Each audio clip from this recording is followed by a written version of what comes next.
Welcome back to When Bad Things Happen to Good People, the podcast about censorship and the arts. My name is Todd Sullivan. Joining me, as always, is Peter Raman. Hello, hello. And today we are completing our look at Slaughterhouse-Five by Kurt Vonnegut Jr. That's right.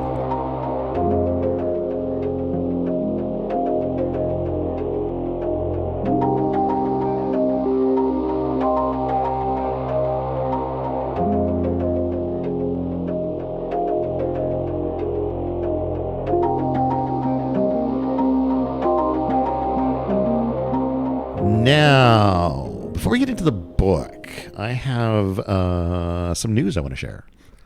Nothing exciting about me personally, but news that's relevant to our general subject matter, which is, banning things. In this case, it's books, and in this case, again, it's Florida. It's Florida being Florida again. Florida's, they're leading the pack. They really are when it comes to they're out there in the lead, just showing us all how it's done. That's right. I'm pulling these quotes from a Vice.com article from January 12th.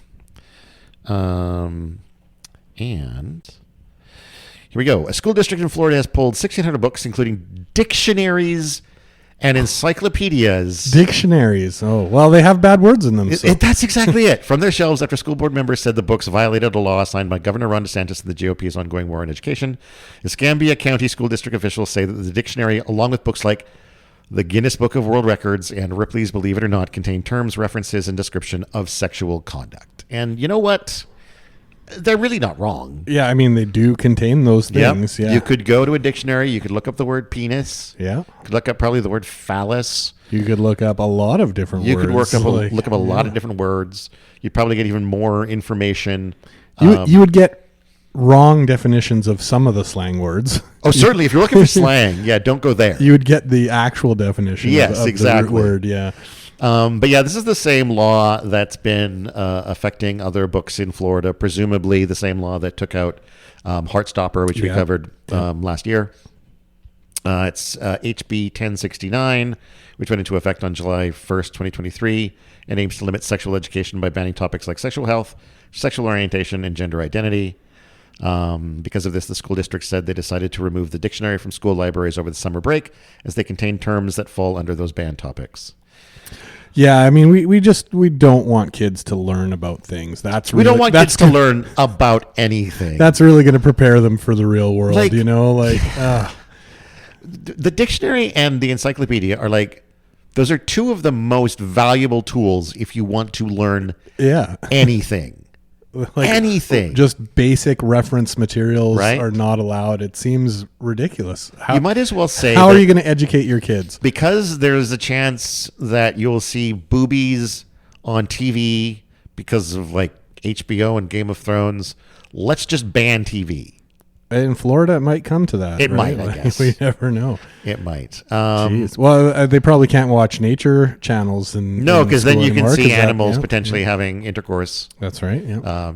And in the animal kingdom, it may not be consensual either. So that's a whole other. That's right. Whole other ballgame. But they haven't even learned about consent because it's all been exactly. It's all been taken away. If we don't teach you about sex, we don't have to teach you about consent. That's right. And so then you can grow up to be, a date rapist, and it's not our fault. They're turning out another generation of real Florida people. Yeah, I don't know. It's one thing to see individual books, and again, I'll point to Heartstopper because that's one we just covered, and it's another one that seems a bit ridiculous. It's such a lovely story. There's really nothing remotely harmful in it. Not really, and even the how they broach subjects of eating disorders or mental health. It's done very, very tactfully. It's not anything too gritty or tough to deal with, right? But it certainly lets people kind of into that topic a little bit in a very gentle way. And to equate that with some kind of train spotting-esque type film or something like that is way over the top, right? It just doesn't compute. But I mean, that's a work of fiction. You take it a step further to banning dictionaries and encyclopedias, and it feels like a parody. Yeah, it feels like something that you would see in Idiocracy or or like a satire like that about, these things out of control. Like what it's else? Like we're almost at Fahrenheit 451 here. Like, right? Yeah. Like we're just going to burn every book there is. Just to be safe. Like it's just Florida is going to move to oral history education only. No textbooks. No. This nothing. might contain the words pen is one after the other, which could be read as penis. Destroy right. the book. Yeah. Burn it. It's bonkers. So anyway, I want to dedicate this episode to everyone in Florida. And a reminder that if you can't access these books, at least you can come here and hear us talk about them. Yeah, you can find out a little bit about them. So maybe sometime in 2023 we can read the dictionary to share our thoughts on that. Yes. Or just do a special episode where we try to find the dirtiest word we can find. We're going to do a 26 episode arc on the dictionary. Yes. Today we're covering letter A. This episode brought to you by the letter A. That's right. We're going to do our own Sesame Street. We're going to find the dirtiest words in each letter category. That would be fun, actually. There's half a year of work. Yeah, I don't know if I want to do that for a half a year. I'd be bored by the time I got to the letter F, probably. I think halfway through A, right, it would lose its charm right away. Yeah, I think I would be interested up to F, and then F is just gonna be fuck, and then. Well, I mean, if are you skipping a lot of words? Like we're hunting and searching for dirty words. We're just picking one word per letter. Oh, okay, right. Okay. That's all. So I thought we were going to scan through and pull out every dirty word. No, it would just be like, we're going to cover A, and we're going to talk about each what the dirtiest word that we thought we found was, like, I guess anal or asshole or autoerotic asphyxiation, if that's in there. I want to also thank South Park for teaching my child about autoerotic asphyxiation. Had to have that conversation mid-episode. Do you know what that is? Why are they on Amazon ordering belts? No. All right, well, maybe let's get into this and find out what's going on with it's got to be more Billy interesting Pilgrim. than the dictionary. Yeah, he's. He jumps around like as if he's looking stuff up in a dictionary, I guess. But so we pick up in chapter 6, correct? Yeah. So end of chapter 5. On the war side of things, he was in the German hospital. On the morphine drip because he'd started laughing crazy hysterically at the end of the Cinderella play, and then back in kind of, I guess, more of the current timeline, or at least the start of the book timeline. Flashback to him in his house where he was slowly freezing to death because he didn't notice his furnace had gone out. Yeah. And his daughter is there kind of yelling at him and going, what are we going to do with you? Like, what, how are you going to survive without help? So into chapter 6, we now flash back to the war, to the German hospital. And they're getting shipped off to Dresden. Yes. They're getting packed up from the camp that they're in. So we find out there's the other guy that's in the hospital with Billy and Edgar is Paul Lazzaro. And he was the guy that was with Roland Weary when Roland Weary died, right, on the next train car over, and made him swear to get revenge on Roland Weary against Billy Pilgrim. So and he lets Billy know about this, and then we get a little but it's more than just he lets him know. It's like, one day I'm going to come for you. It won't be in a year or 5 years. Yeah, but he lets him know it's a long time frame. I'm going to come up to your door and knock on the door, and when you open it, I'm going to say, like, so and so sent me, and then I'm going to shoot you in the gut or something. Yeah. And so, like, there's this guy takes this kind of, or appears to take this kind of vengeance very seriously. Yeah.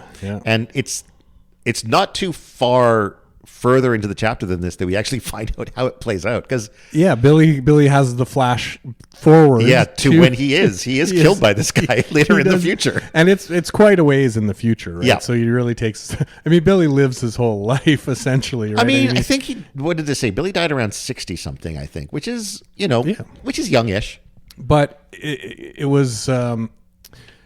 What was it? He was speaking at some kind of UFO type. He was talking about the true like nature of time and UFOs and things like that. And he tells everyone he's about to be killed, right? Because he knows it's coming.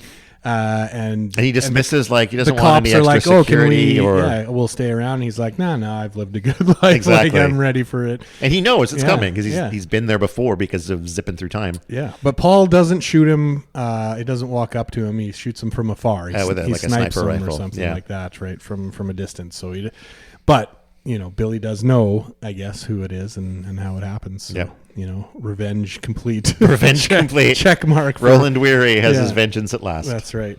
All right. And with a laser gun. So that's right. There were some very futuristic elements to that part of the story, there was a very futuristic element that within 20 some years from the war, we now have laser guns that are able to kill people. They were hopeful back then, I guess. Yeah. What else in this chapter? This was kind of a smaller chapter. So these guys get moved out of the hospital. They're staying in the theater. They kind of make nests in the blankets and curtains that are there. Billy steals some silver boots that were used in the play. That's right. So now he is Cinderella because he's got some weird toga and these silver boots. Right, and the muff that he keeps his hand in he's just a ridiculous looking character. Yep. I mean, all the other soldiers have probably, some type of uniform or something. And he arrived in street clothes into the war. Bad shoes and everything else. Now he's changed into a toga curtain and silver boots and the muff. Yeah. What an interesting character he must look like. Muff. Yeah. You're going to hear the word muff a lot on this podcast, no matter what book we're reading.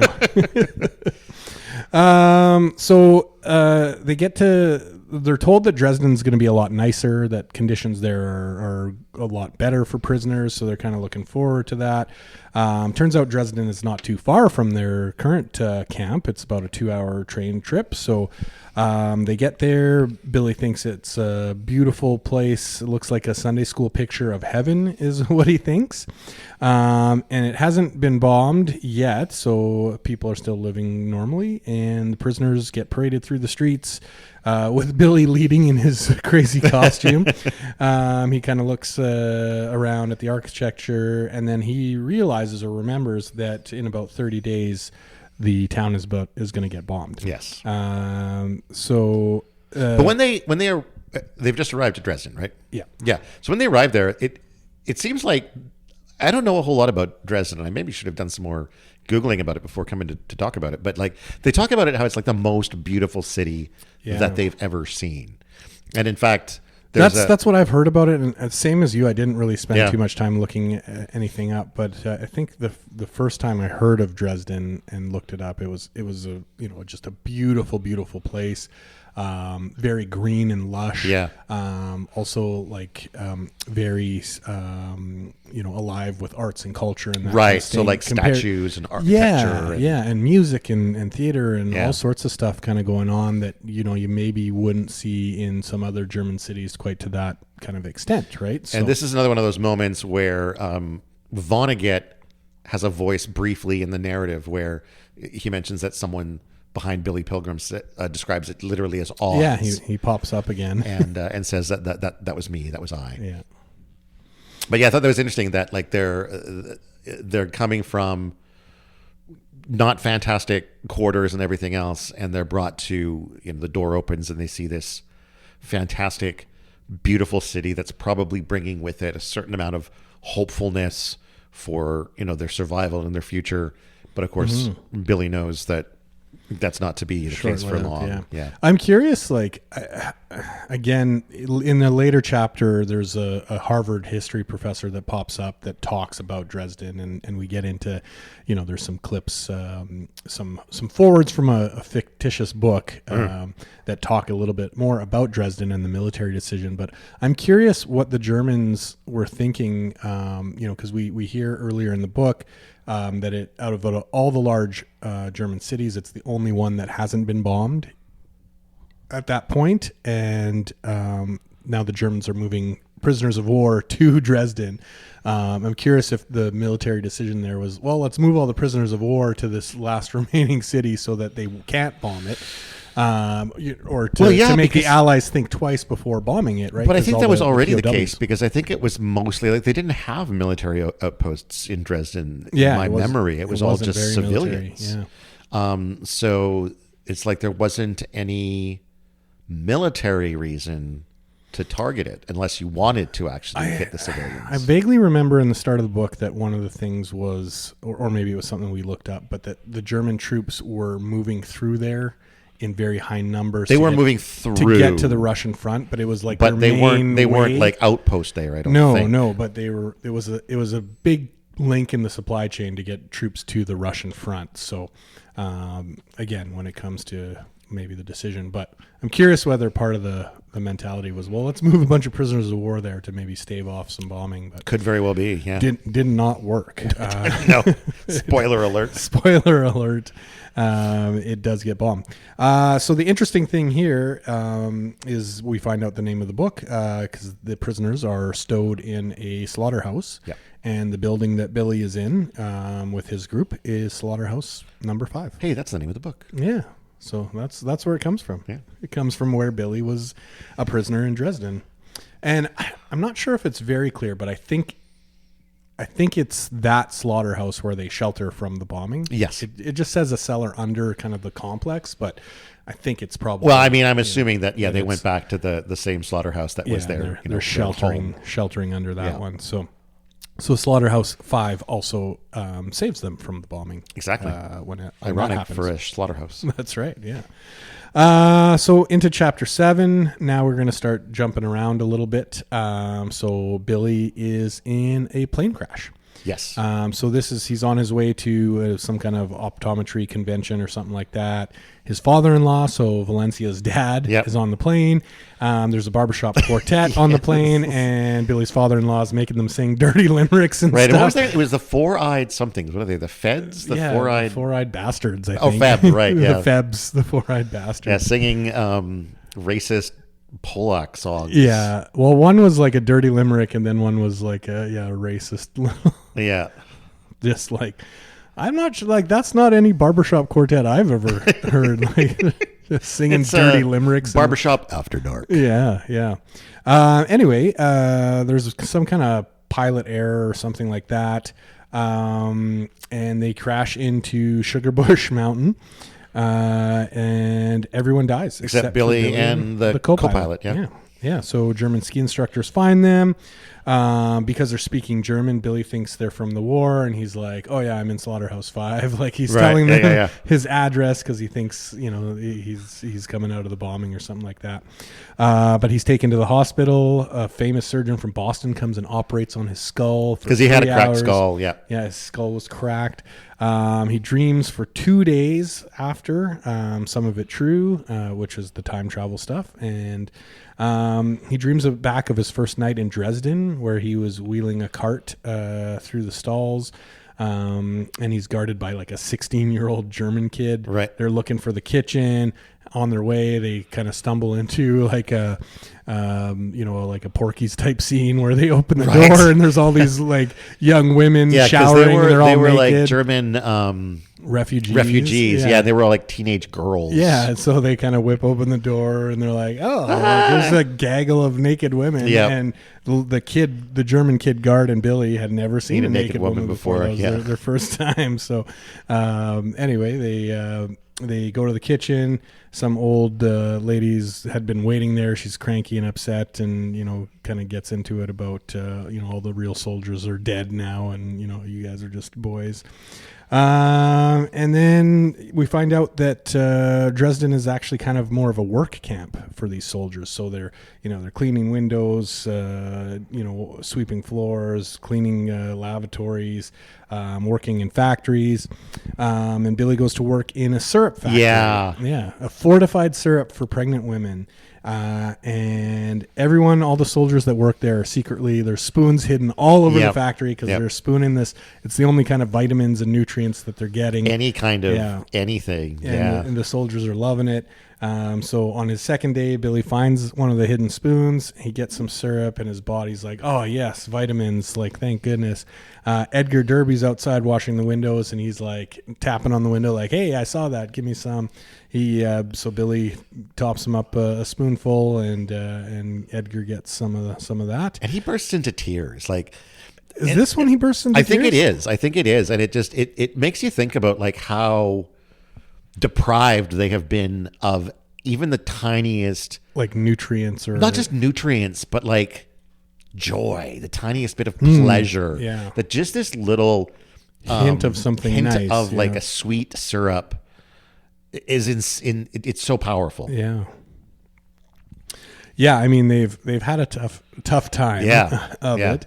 Although I mean they did have a pretty good feast. They had a couple good meals when the English before coming to Dresden. That's true. But yeah, I mean they certainly have not eaten very well. I mean some of those meals were promptly shit back out again. Yeah, that's right. Yeah, all the rich food just went right through them.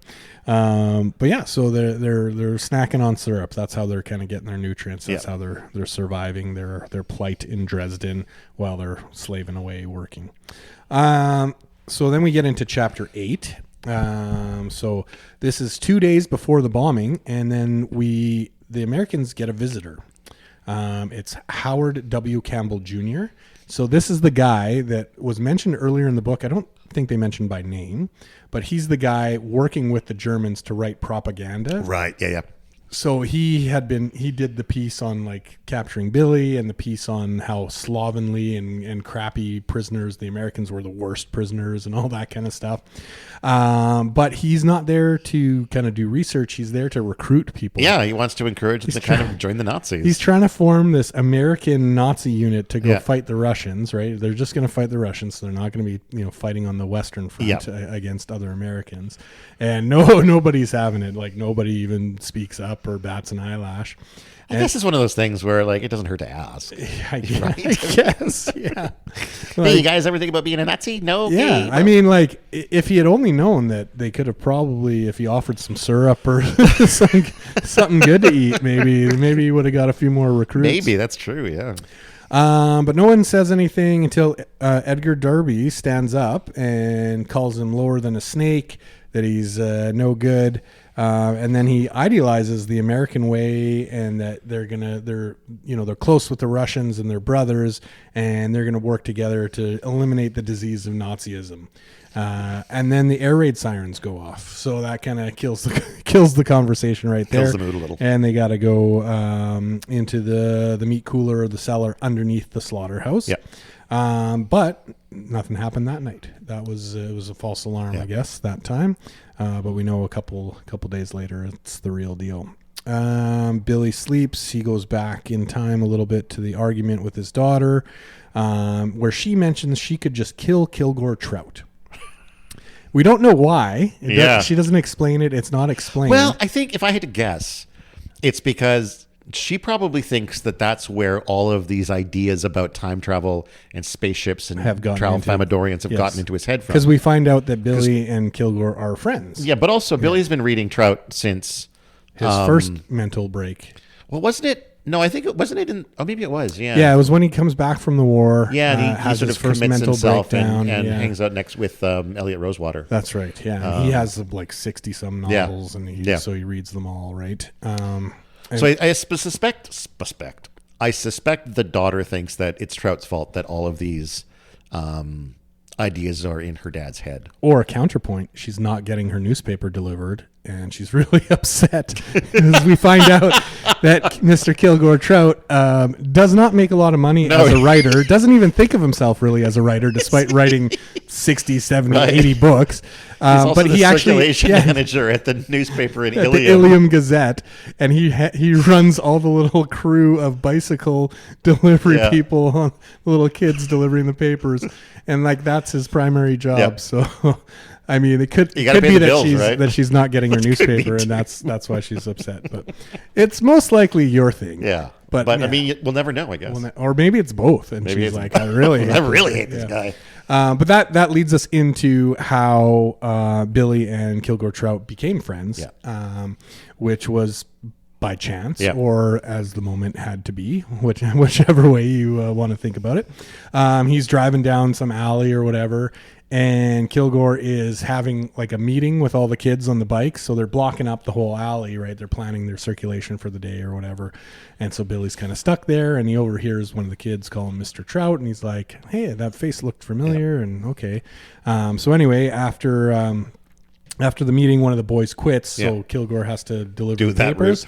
but he doesn't even have a bike or a car or yeah. anything. So Billy's like, hey, I'll give you a ride. And, But first it's like, he does the paper route. Billy gets out of the car and he's like, Mr. Kilgore Trout? And he's like, yeah, do I know you? And he's like, aren't you a writer? And he's like, am I? Yeah. That whole exchange. He doesn't even think of himself as a writer. He's kind of forgotten that he does that in his spare time or whatever. But yeah, they go off and they deliver papers together yeah. and they become friends. He invites Kilgore to his 18th wedding anniversary, where he is really well received. He's like the life of the party because it's just optometrists and their spouses, right? So, right. they're like, ooh, a writer. And everyone's fascinated by him. And he's getting kind of drunk on the power a little bit. And gets all loud and boisterous at the party. And so they become friends. Yes. What else happens there? At that same party, Billy gives Valencia a ring. We find out he collects cufflinks, and he's got all sorts of crazy cufflinks. But they also mention, the ring, going back to the muff, he finds a couple of things in the muff. He notices that there's these kind of in his pokey in things. his crazy short jacket. Yeah. And so he pulls them out, and one is like a diamond or a jewel of some kind. Mm-hmm. It's an uncut diamond. Is it an uncut diamond? Some kind of uncut jewel. And the other is a partial denture. Mm-hmm. And this is relevant because here at the party, the ring that he gives to Valencia is made from the jewel. That's right. Yeah. And they mention that he's also kept the partial denture, and it's in his box. In his cufflinks. Yeah, cufflinks. Yes. Yeah. But he's kept these as sort of souvenirs from the war, or some people get to keep their souvenirs and give them to their wife. Some people get assassinated. Some people get shot in the head for it. Squad, so it goes. The other thing here is there's the same barbershop quartet. Yeah. And this is like the third time they were mentioned. I think there's a one time maybe I'm wrong. Maybe? I could be wrong about that. I don't know. But so this is before the plane crash, as Billy and Valencia are still alive.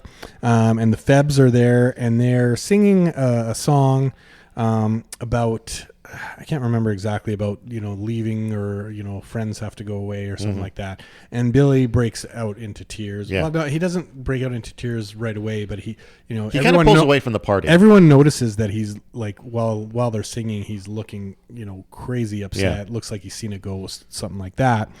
And he kind of goes and sits down, and in between songs, he kind of livens up a little bit, but then they sing another song, and he realizes it's not that what they're singing about. It's not the song. It's just the fact that there's four of them, that there's four people singing. And that's what's really upsetting him. And then we find out, as he flashes back to his time in Dresden, that in the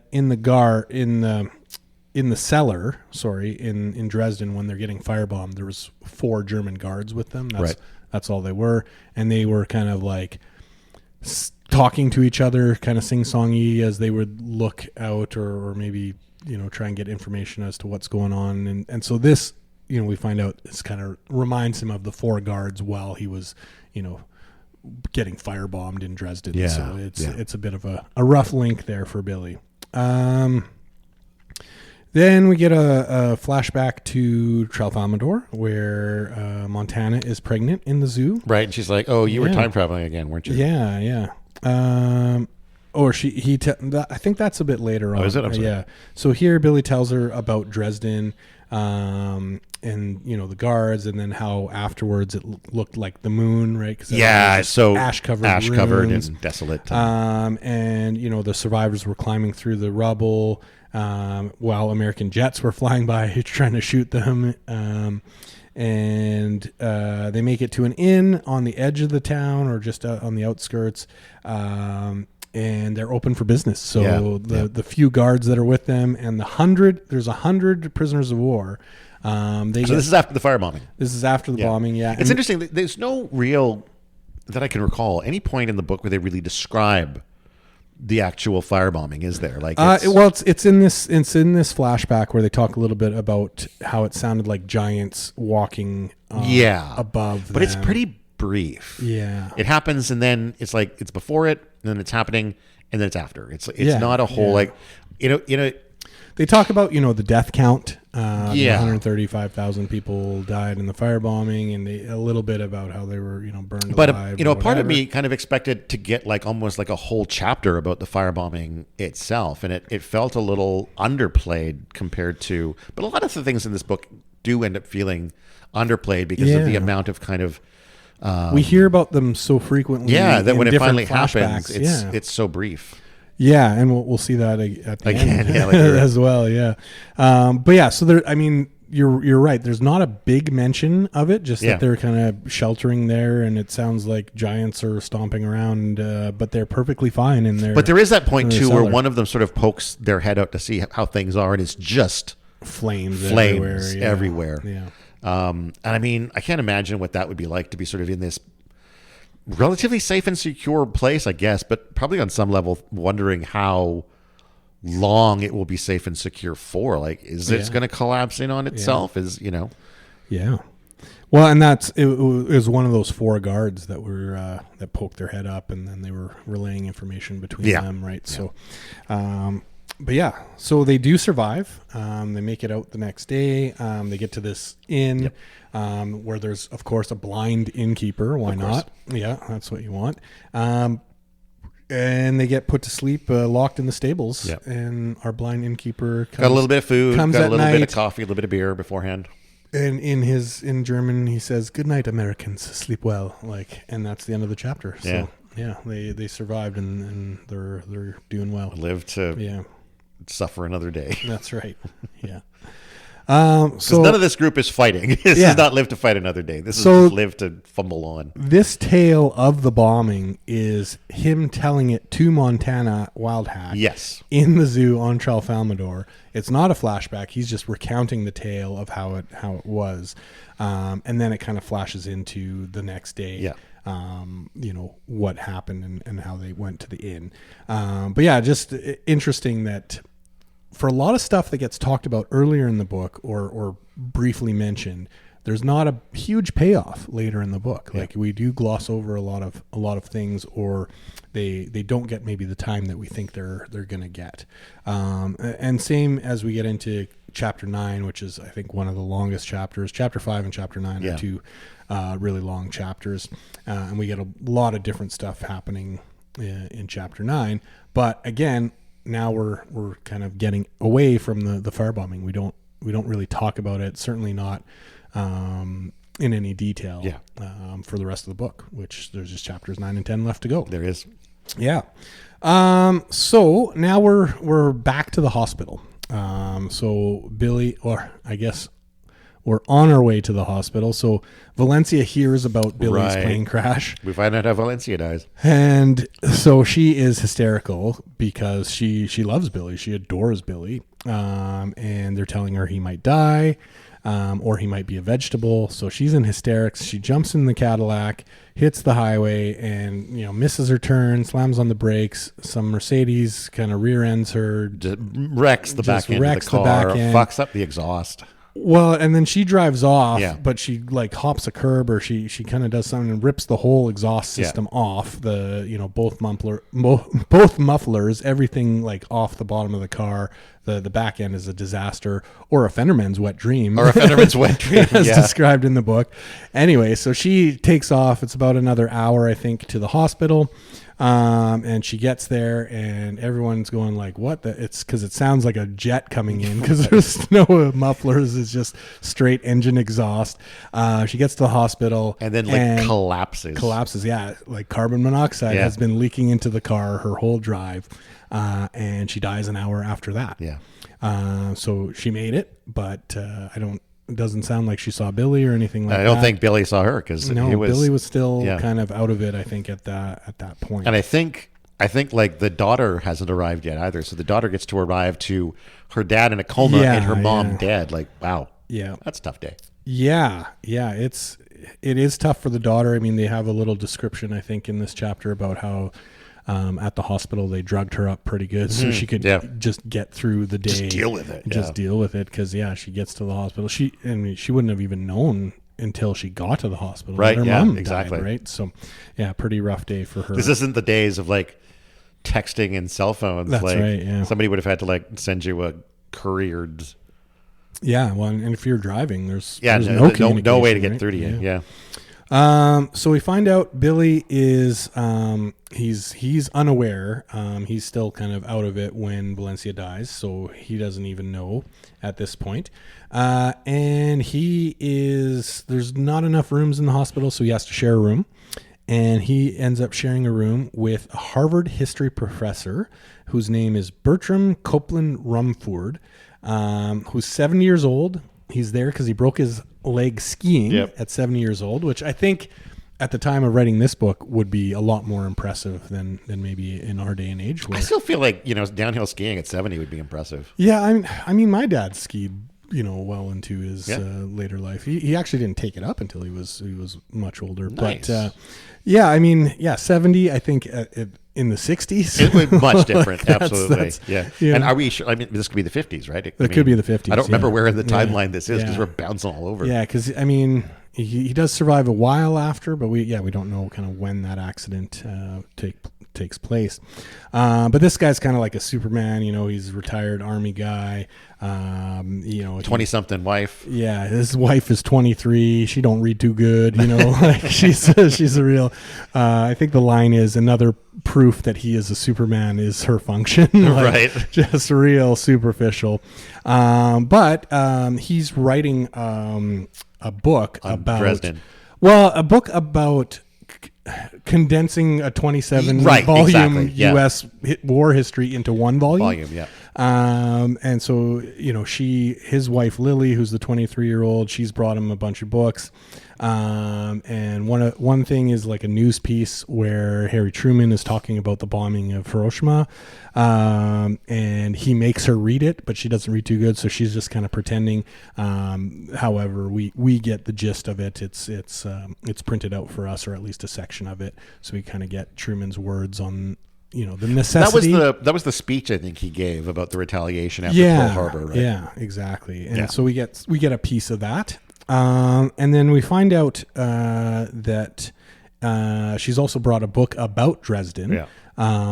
Because two of his friends have written forwards in this book about Dresden. And for me, this was the point in the book where I thought these forwards are kind of some of the key as to, Vonnegut's kind of take on the war and on Dresden and that kind of thing kind of come to us through these forwards.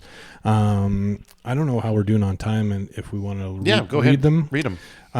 So the first forward goes like this. I find it difficult to understand Englishmen or Americans who weep about enemy civilians who are killed, referencing Dresden, but who have not shed a tear for our gallant crews lost in combat with a cruel enemy. I think it would have been well for Mr. Irving, who's the pretend author of this book that they're forwarding. I think it would have been well for Mr. Irving to have remembered when he was drawing the frightful picture of the civilians killed at Dresden that the V-1s and V-2 rockets were at the very time falling on England, killing civilian men, women, and children indiscriminately as they were designed and launched to do. It might be well to remember Buchenwald and Coventry too, which I'm assuming are other English bombings done by German rockets. Mm-hmm. And then the other forward, so there's another offer there's two forwards to this book. And then this one, I think, provides even more context around kind of the senselessness of it. So I deeply regret that British and U.S. bombers killed 135,000 people in the attack on Dresden, but I remember who started the last war, and I regret even more the loss of more than 5 million Allied lives in the necessary effort to completely defeat and utterly destroy Nazism. That the bombing of Dresden was a great tragedy, none can deny. That it was really a military necessity, few, after reading this book, will believe. It was one of those terrible things that sometimes happen in wartime, brought about by an unfortunate combination of circumstances. Those who approved it were neither wicked nor cruel, though it may well be that they were too remote from the harsh realities of war to understand fully the appalling destructive power of air bombing bombardment in the spring of 1945.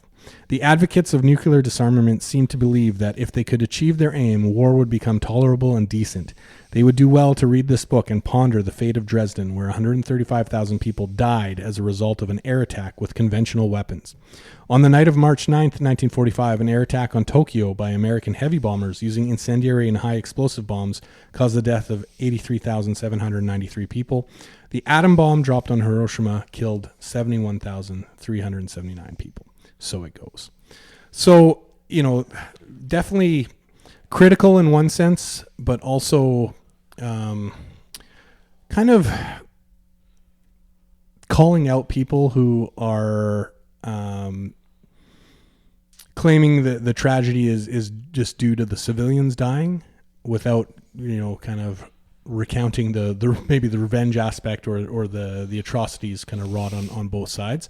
Yeah. But certainly I think the whole kind of chunk altogether really points at how senseless it is, how these decisions are not, filled with any thought or regard to the people that are... Because I think the people who make those decisions, the people who make the calls about whether we firebomb here or whether we drop the atom bomb there, they're too far removed from the minutia. Oh yeah, it's that thing where like they're looking at if one person dies, it's a tragedy. When 1,000 people die, it's a statistic. That's right. You get the numbers high enough, and you can't wrap your head around it anymore. And I think it's not even just the numbers either. Like when you're thinking about a place on the other side of the planet. It is the numbers though. You think about the place on the other side of the planet that's got 150,000 people in it. Who are those people? Who are they to you? I mean, they're people with families and children, and some of them are bakers, and some of them are assholes, and some of them are whatever. But I guess militarily, you can't let that color your decision, or you shouldn't. Or I mean, I don't know. Well, I guess this is where I'll go out on a limb and say neither of us are really war historians or anything like that. But like the Geneva Accords and things like that, I think that they came after the end of World War II. I think so. Right. So but even then, respond to some of this, like the death of civilians or non-combatants or people that were, not involved in the war, being casualties for no reason kind of thing. But yeah, I mean, the fact that, yes, the Germans were the enemy at the time, but the town was mainly civilians. It makes it seem very senseless and very non-strategic, right? The line about it being a tactical necessity, if you can believe that. See, that's the thing. I agree that it wouldn't be a tactical necessity, but that doesn't mean it's not strategitic. There's no tactical reason to wipe out civilians, but there could be a strategic reason, which is, I would say, it's about it affects the morale of the other side. You wipe out 150,000 innocent people on a side of people. They're going to question, why are we fighting this war? Should we really still be doing this? Like, how many more civilians are going to die? And I mean, right, as far as the Geneva Conventions go, that's probably part of why that was necessary, because you could make those strategic arguments for why you should slaughter civilians in these cases. Yeah. And it's not, it's the whole idea of the rules of war is a little bit mind-boggling to me. It's like, you guys can kill yourselves, but only in certain ways, okay? Yeah. And if not, at the end, we're going to take you to Nuremberg and prosecute you. You guys are going to get in trouble. Yeah. It is a bit silly. And I think the other aspect of that, where he points to some of the other Allied bombings on Tokyo and on, like the atom bomb, right? Yeah. But I think that's also Hiroshima was not a military target, really, right? It was shock and awe, right? Yeah. Look what we can do with one bomb. Exactly. So yeah, I mean, I get it where, yes, strategically it may be more about the statement and not so much a tactical maneuver, but it sure makes it senseless when the numbers add up, right? We're reading 135,000, right? 83,000, 71,000. Yeah, but again, I mean, that shows how comparatively to these other ones, that how impactful Dresden was. Yeah. And speaking of the being too far removed from it, there's a scene in Oppenheimer where they're discussing where they're going to drop the bomb. Okay. Yeah.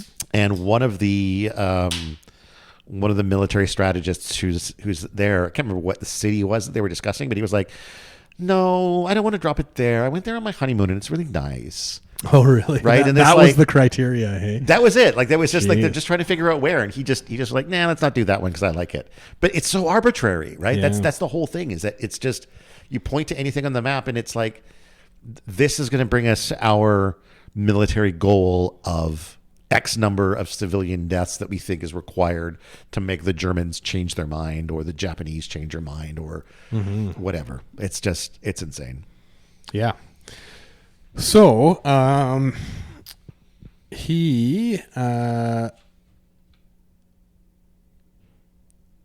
let's see here.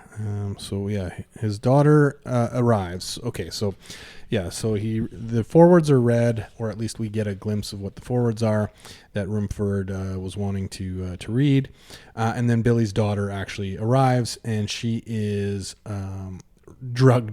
heavily drugged up, because it has been quite the day for her. I bet. He's still kind of not fully in it. He's flashing around. So he flashes to a time when he was doing an eye exam on what he describes as a Mongolian idiot. Not a great description. Not a great description. Then he flashes to a doctor's room when he was a kid, where he had something happened to his thumb. And there's an old guy there, and he's there because he's got gas, and he's just sitting there farting, and he says, "I knew it was going to be bad getting old. I didn't know it would be this bad." And he's just sitting there farting and burping. Yeah. So Billy opens his eyes, doesn't know where he is, and actually his son Robert, the Green Beret, has flown in. We find out a little bit about Robert. He was kind of a troubled teen, in with the wrong crowd, was an alcoholic at 16 and all that kind of stuff. But, now he's all straightened out. He's a leader of men now that he's a Green Beret. Billy closes his eyes again, and that's about the last we hear of his son, Robert. Yeah. For the rest of the book.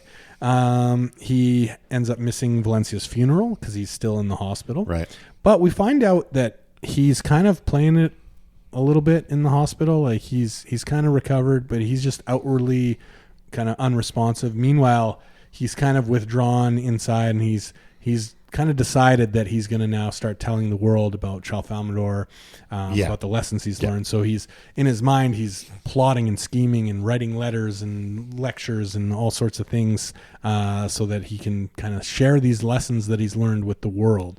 Now he's kind of stuck in that until he hears his roommate Rumford starts talking about Dresden. Yeah. So Rumford's problem with Dresden is that it was not highly covered in the 27 volume war history that he's trying to condense, but Americans have found out about Dresden now, as he explains to his 23-year-old wife.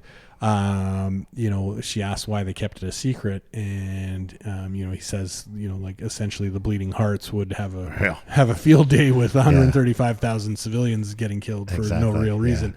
So that's why it's kind of kept secret. But he needs to include it in the book now because people know about it or have found out, and so he's trying to figure out how to do that. And while he's talking about Dresden, Billy kind of just all of a sudden out of nowhere I was there. Yeah. And I've done that. Yeah. and so Rumford is like, oh, he's just repeating stuff. Exactly. Yeah. Right. He says he has echolalia. Echolalia. Yeah. Yeah.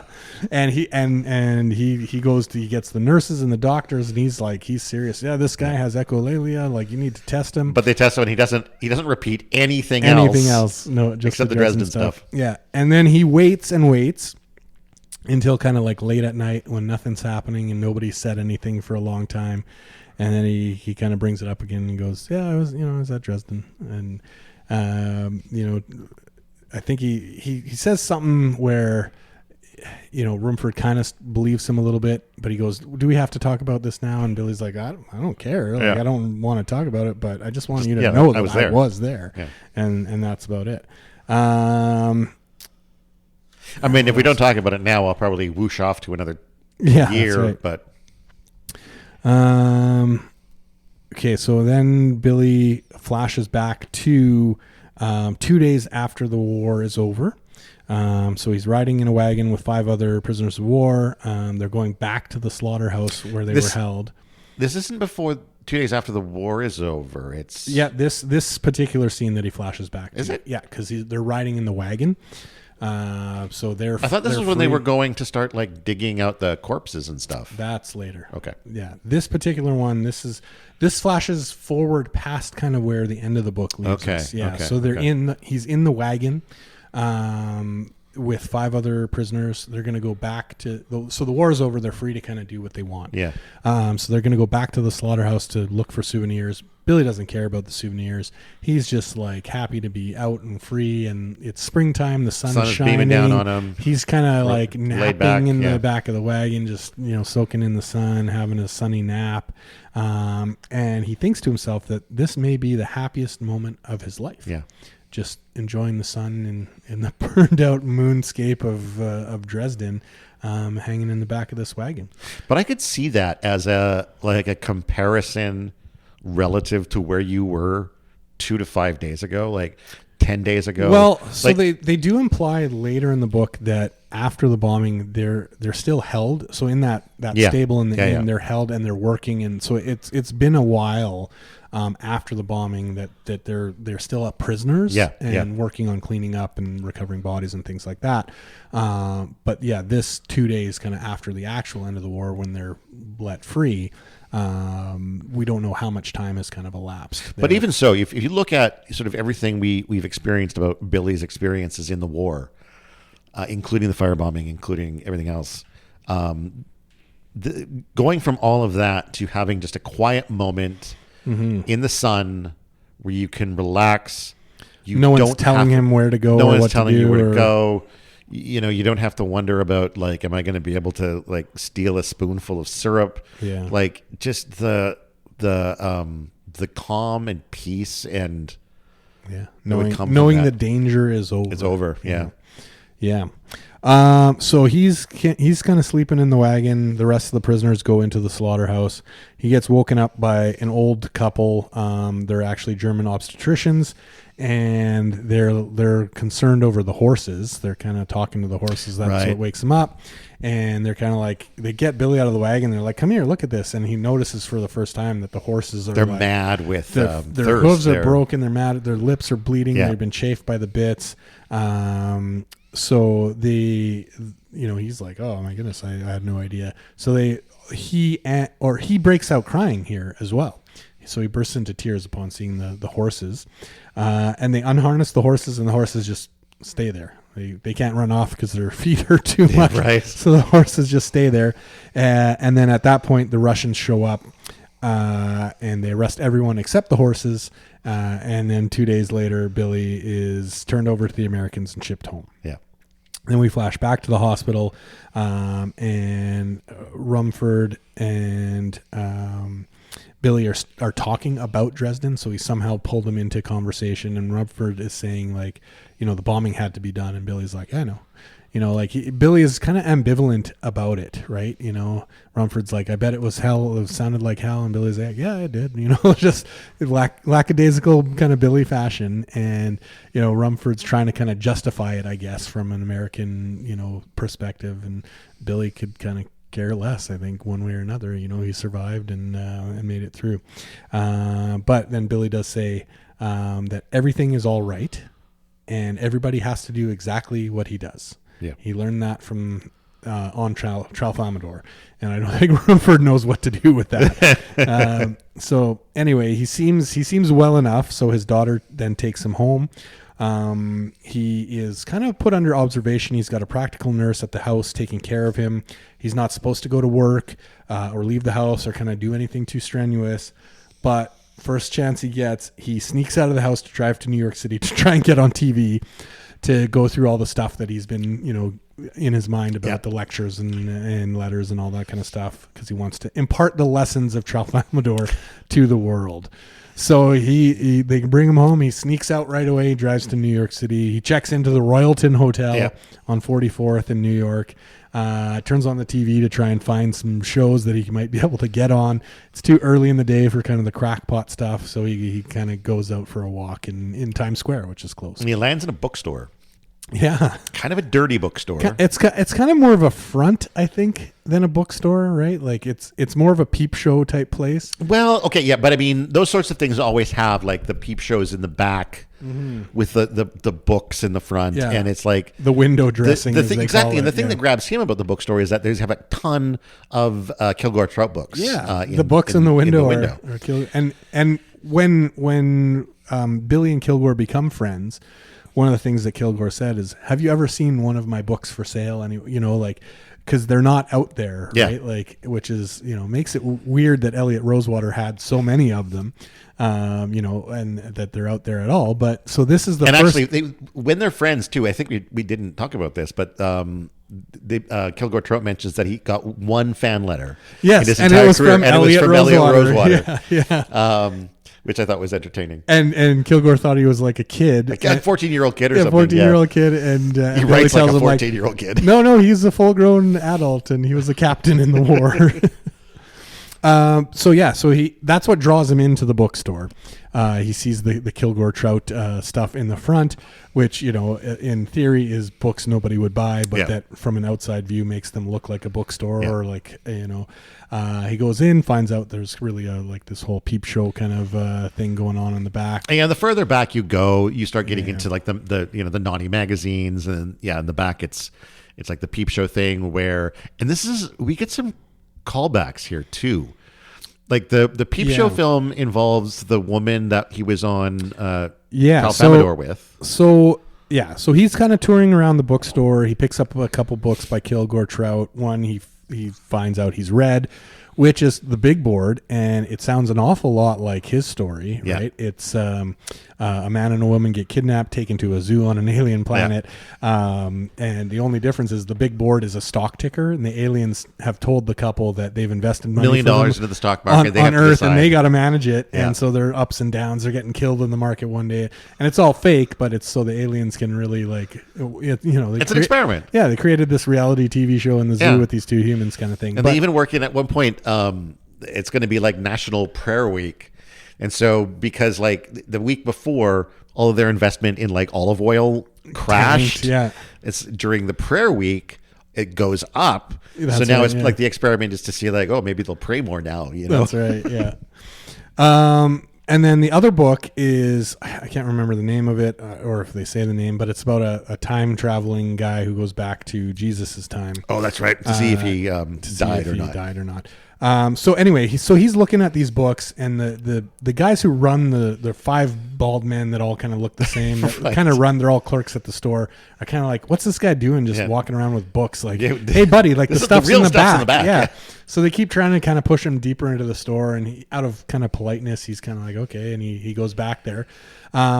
And like somebody who was watching, a movie leaves because you got to put a quarter in, I guess, or something to make it play. But he leaves, so Billy, out of curiosity, kind of puts his eye up to the thing, and pardon me, and we see that it is a film of Montana Wild Hack peeling a banana. The time runs out before he can kind of see anything else. She's naked, peeling a banana. So, I mean, we can kind of maybe see where it might be going. But it cuts off, and Billy's kind of like, I don't really want to see where that's going. But he recognizes Montana. Yeah.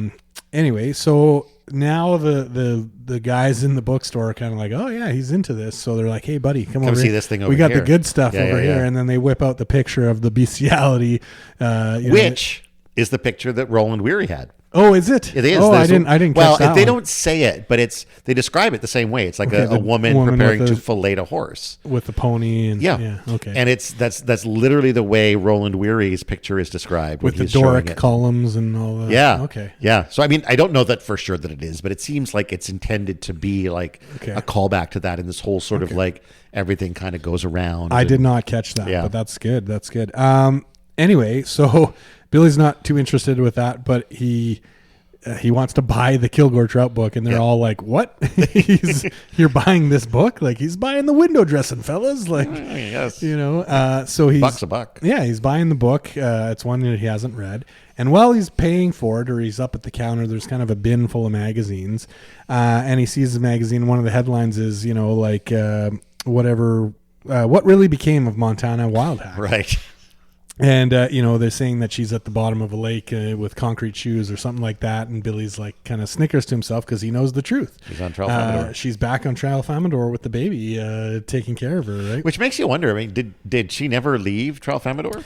Yeah, I guess not, right? Like, and how it's never explained how Billy gets back to Earth. No, that's true. Right? That's true. Or why she stays, or Well, and it's also you got to think too. Like, this is where the time sliding thing is so weird because like this could be, say, a month or 6 months or a year, say, after Billy gets back from Tralfamadore, and maybe Montana's still there then. But like 10 years later, maybe Then she finally she's comes back. back, Yeah, right? yeah. It's hard to. It's so weird trying to calculate those sorts of things. Yeah, maybe he went back early, and because he was there first. Yeah. Well, and this trip to New York is where he's trying to like get on TV. And, to talk radio about and stuff, which would make sense if he was just freshly back, kind of, right? Yeah. Well, I mean, it's he's. Yeah, because he's had the accident, the airplane accident, right? He's recovered from that somewhat, and he's off to New York. We know that, there's a period of time where he's kind of a bit of a crankpot, where he's writing letters. His daughter's upset with him. Yeah. But then it's said that, he eventually kind of becomes this guy that gets invited to these things, and then that's where, he gets killed by Paul Lazzaro, at the end, right? So we don't know the time from, this bookstore visit in New York to when he actually gets on the touring circuit of the alien crackpots and then gets assassinated. But it's probably not too much longer after that, right? And then maybe Montana has gotten through her breastfeeding and is back on Earth or something like that. But yeah, we don't ever resolve any of those kind of stories in the book. So anyway, he buys the book, and then he's kind of walking around back to the hotel. He notices on his way back to the hotel, a building right beside or near the hotel is a radio station. So he does walk into this radio station. Yes, and they're discussing they're doing the future of the novel. Yeah, like, is the novel dead in America or something like that? Yeah. And nobody really checks his credit. They ask him like, "Hey, are you with a paper?" And he's like, "Yeah, I'm with the Ilium Gazette." Yes. He just pulls that off the top of his head, and so they put him on the show. He doesn't get to talk much at first, and then finally he gets a chance to talk, and he just goes off on his Tralfamadore stuff, and then they politely ask him escort him out. to leave on the commercial break. Yeah, it's not exactly our subject of the day, That's Billy, right, but thanks yeah. for playing. Anyway, so he did get on the radio. He got his point out there, I guess, and that's probably the start of it. But from there, it flashes back to he's back at the zoo with Montana, Yeah. and she goes, "I know you were time traveling. I can tell when you were time traveling. You're doing it again." And he's like, "Yeah." And she goes, "It wasn't the war. I can tell when it's the war." And so he tells her that it was New York City and that he saw one of her Dirty Blue movies, and then she kind of gets a little upset, but she's like, "Yeah, well, I heard about how you were, a wuss in the war and all this stuff." So she kind of counterpoints him there. This is where, she says he was a clown in the war. And that Edgar Darby made a blue movie of his own with the firing squad. Right. And then the end of the chapter is a picture of her, a locket that she has. Yeah, with a picture of her mother. Yeah, a picture of her mother, but we don't see that because that's on the inside of the locket. We just see the engravings. But it's true. But like it's described that it's a picture of her mother. It's Yeah. very sort of grainy and hard to make out. Yeah. But it does have, But it's the only kind of picture kind of drawing in the book. And because they're naked in the zoo all the time, it's a picture of kind of like, her cleavage a little bit, right? You get kind of a very simple image of kind of like her boobs with the locket in between. And it's got like the old proverb of, Lord, grant me the, wisdom to know what I can't change and the courage to, whatever that. Which I think is also a poster he had in his optometry office. Okay. Yeah. And that is kind of the end of that. End of chapter 9? End of chapter 9. I'm going to grab a drink. Okay. We are at, what are we at? Almost not quite an hour. Okay. Okay, we're a little over an hour. We're almost 6. Okay. It'll be 120, 130 by the time we're done. Well, that's going not bad. Yeah, this last chapter for me was a bit of a tough. I don't feel like it wraps it up really great, you know? No, I don't think it does. I think that's kind of the point. Yeah.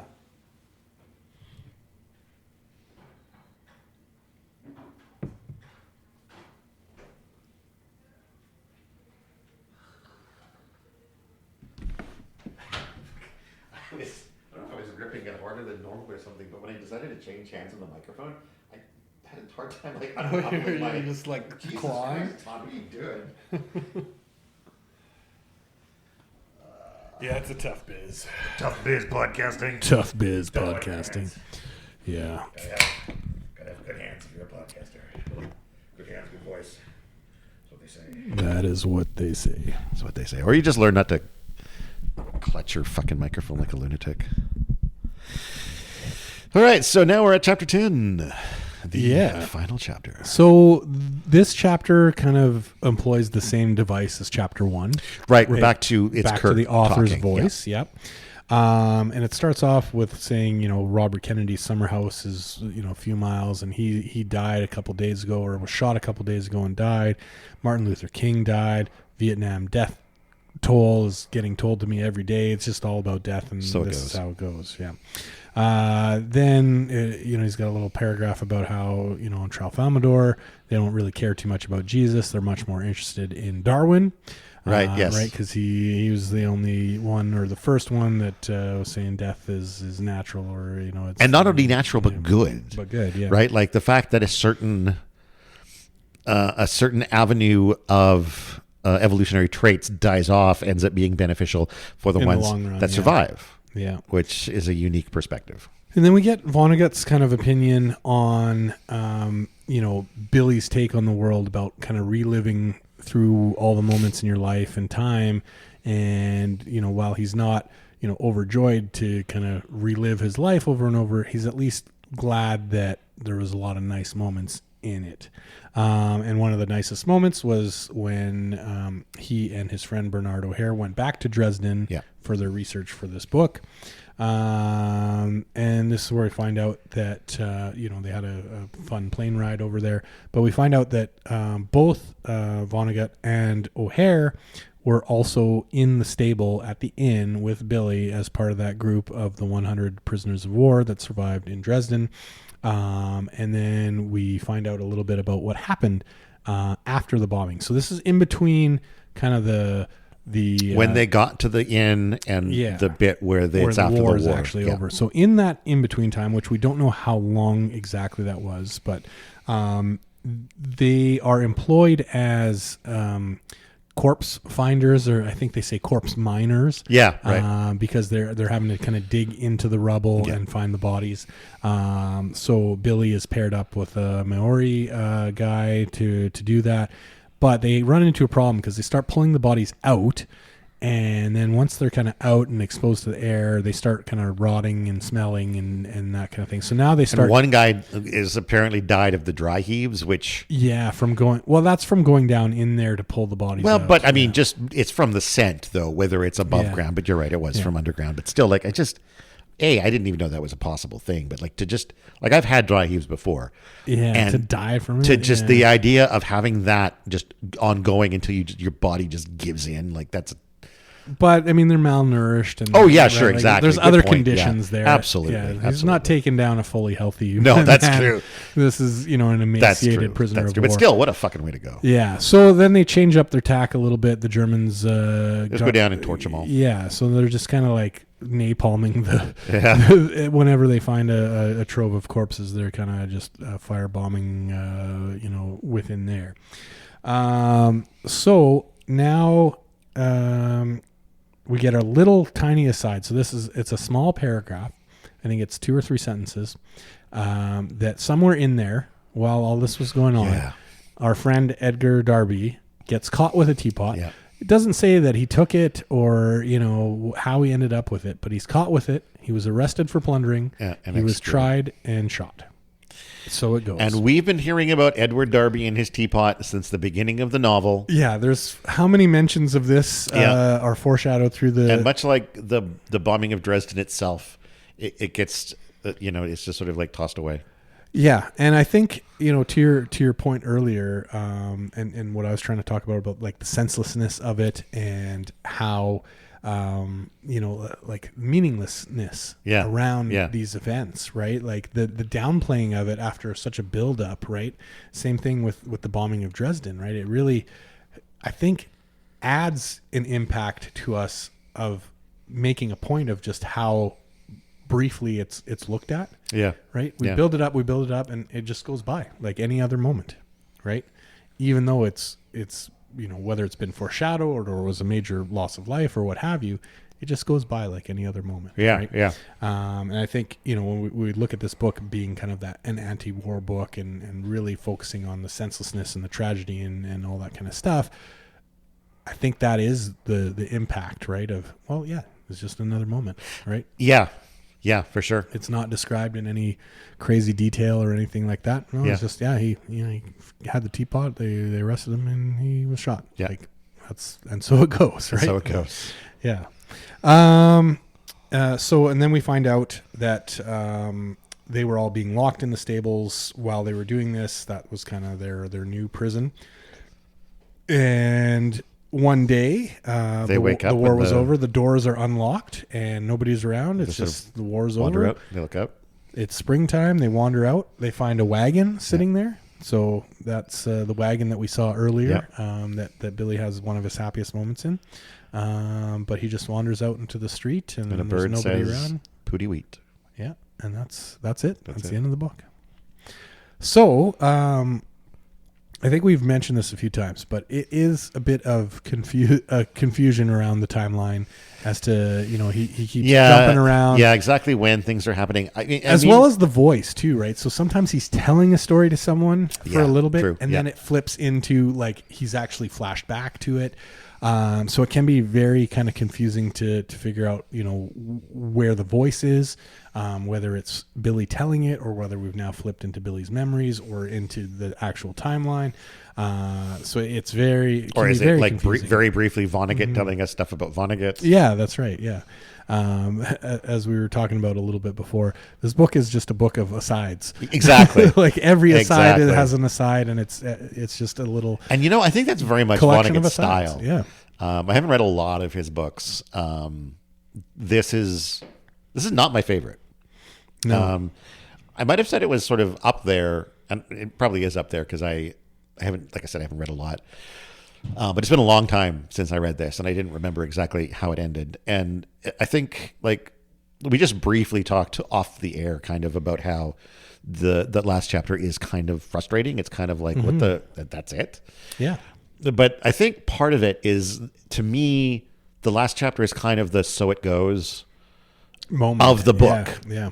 Right? Well, as we talked about with the Edgar Darby moment, right? Yeah, exactly. The understatedness of it is what lends the impact, right? Where we go, that's it. Yeah. Like I thought there'd be more, but there isn't, right? But I think it's just a collection of moments. Yeah, but that's viewed together as one infinite timeline. And that's the Tralfamadorian thing, right? Yeah. Like when you think about it, on some level, every moment is equal to every other moment. They're all just moments in this spaghetti timeline of someone's existence. And whether it's the firebombing of Dresden, whether it's a guy being executed for picking up a teapot, or whether it's a guy sitting in the back of a wagon with the sun beating down on him in what is maybe the happiest moment of his life, these are all equal. Yeah. They're all equal. Just one moment the way it had to be. Yeah. Yeah. And that's another thing that I think is really interesting in this book, is that it does seem to carry that idea that we're on an unalterable path. Mm-hmm. Like that is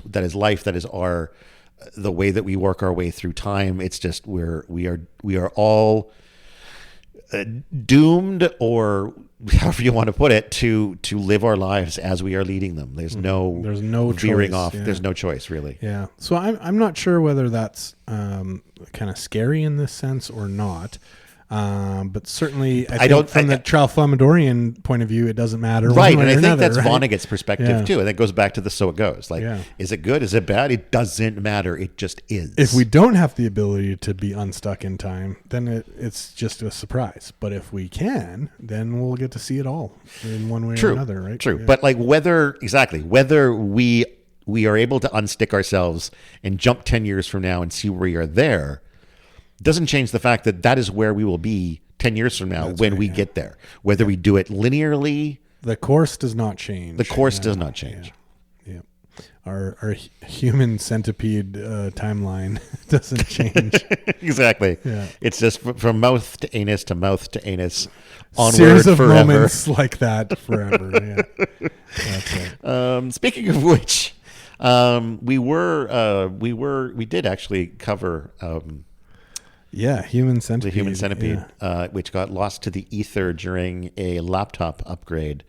So I think we talked about going back and re-recording that episode and trying to see if we can breathe life back into it. So if you guys are lucky, you can we'll try and redo. We'll see if we can one. redo that one. That's Yeah.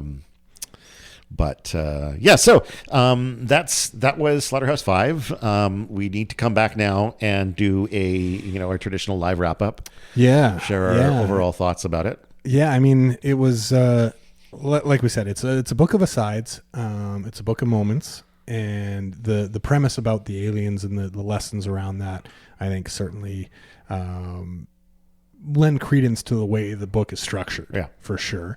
But yeah, I mean, it's very interesting. It's anti-war, but there's also a lot of other kind of things going on in the book. Whether kind of comments about the time, comments about how people interact with each other, and then the view on death, right? I think is very interesting and I think very different from the time in which it was written as well. Yeah, certainly. Vonnegut, I think, too, is a bit of a satirist in that, like, I think he likes to find or can find absurdities in the darkness and in the strangeness of existence. Yep. And I think there's a certain amount of that in here too. Yeah, a scene that comes to mind when talking about that is where he and Roland are fighting, and they look so insane that they don't get executed because the Germans are just like, well, look at these fools. Yeah, or, like just the comic kind of sense of that in a real life and death situation. Exactly. Right? Yeah. No, for sure. I think maybe, and it's not so much, the absurd. Well, I mean, it is an absurdity, I guess. One of my favorite moments in the book is when he just happens to mention, as an aside, of course, that Billy happens to have a giant wang. Yeah, it's like, on the train, right? And it's like, you never know who's going to get one, do you? You never know. Like, that's true. Yeah. That's true. The main character in this book just happens to have one. It's never relevant to the story. No, but we're going to mention it because it happens sometimes. I mean, even in the brief sex scene with his wife, right? It doesn't come up. It doesn't come up there. Then, just he empties his seminal vesicles, and that's all we get. Exactly. We'll figure out the live. We got to look at our calendars and everything else. We're busy people, but we'll put it up on Facebook as soon as we figure out what it is. You can look at it there. So you'll be able to find it on Facebook. Once we land on what it is, it'll be in the next probably 2 to 3 weeks. That's right. Check your socials, like and subscribe, all that stuff that my kids say. And yeah, speaking of liking and subscribing as well, just a reminder that you can find everything relevant to this podcast at blahblahblahmedia.com, BLAH media.com. You can find the podcast themselves, plus links to Buy Me a Coffee, Patreon, our merch, all that good stuff. Yeah. And maybe our socials. I don't know if our socials are on the webpage. I should check that. We should get it all linked together. We should get it all linked together. I was thinking of, I probably said this before, doing a link tree as well. That's right. I don't know what that means. I'm that into social media. I barely understand Linktree. It was sort of brought up to me as a kind of a thing, and I've encountered it more and more frequently. And it's basically it's a site that just provides links to all of your different socials and all your different platforms. So like, here's Facebook, here's Instagram, here's Twitter, here's my website, here's my YouTube, here's my OnlyFans, if you have an OnlyFans. Yeah. Which, I mean, maybe we should. Maybe we need to get into OnlyFans. Exactly. Yeah. We can do these podcasts pantsless. That's right. Pantsless podcasting. Ooh, that actually has a good ring to it. Eh? Not bad. Not bad. Welcome to the you heard it here Podcasting Network. Heard it here first, folks. We're about to start a pants off podcast network. Maybe. Yeah. We'd have to find, maybe the right book. Yeah. Maybe the right book with enough sort of dirty talk or That's something. Right, yeah. We could do it without pants. Could do it. Yeah. Any final thoughts before we move on? Before we say goodbye? I mean, aside from the challenge of the timeline in this book, Vonnegut has a real talent for capturing, these scenarios, as you said, in that kind of satirical, like finding the comedy or the lightheartedness in dark moments, despite the subject matter being somewhat dark. I mean, we're talking about the death of hundreds of thousands of people and that kind of stuff, and the atrocities of war. It's a pretty lighthearted book, all things considered. It is, yeah. Right? Like, yeah.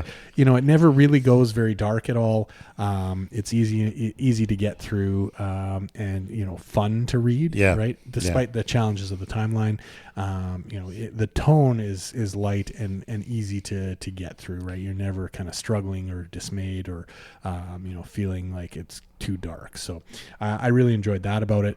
I really can't remember much from the first time I read it, aside from a few kind of scenes. Yeah. So it felt very kind of new to me, which was good. But yeah, that being said, we'll get more into it in the live episode. But I did enjoy that, though it was kind of really about darker stuff, it was easy enough to read and get through and very lighthearted. I often describe Vonnegut as a very hopeful writer. A lot of his prose tends to be sort of, maybe jaded and cynical, but still hopeful for the future, hopeful for the next generations and that sort of thing. And I think that's particularly interesting considering where he came from, the past as far as Dresden and that kind of, I imagine being in that kind of a circumstance and living through that could to other people make you incredibly jaded and bitter and angry and whatever. And that's not the direction he took with it. Yeah. He is one of my favorite writers. I absolutely love his style, the asides, the endless asides, the comical moments of absurdity. So I'll have to find another Ban Vonnegut book maybe to cover. Well, I'm sure there's a couple. There must be a couple, yeah. All right. Well, until we meet once again, audience, next time we'll be live. Thanks for listening. We appreciate you. We appreciate you took the time to make it this far with us, and thanks. And if you have any questions or comments or anything like that, leave them on the podcast websites or the show. Or email us at badthingshappen@gmail.com, or you message us on Facebook or any of the socials. Or we'd love to get into questions and stuff as part of this discussion. Don't sneak a letter under my door. That would be weird. But we're going to draw a line there as far as ways to contact us. But if you do, the address is no. But yeah, we'd love to hear from you guys, especially if you think we're wrong about something, or that we've misinterpreted something, or if you haven't read the book and you got more kind of questions or want to get deeper in on something, or if you have a favorite band book that you'd like us to cover, please. We're always looking for new ideas. That's right. Although we've got some ideas for we got some stuff in the bank. Yeah, we're not going to leave you guys. We got stuff in the works. We got stuff going on. Yeah. Okay, we'll wrap it up then. I've been Todd Sullivan. I've been Peter Ammon. And until next time, go read a fucking book.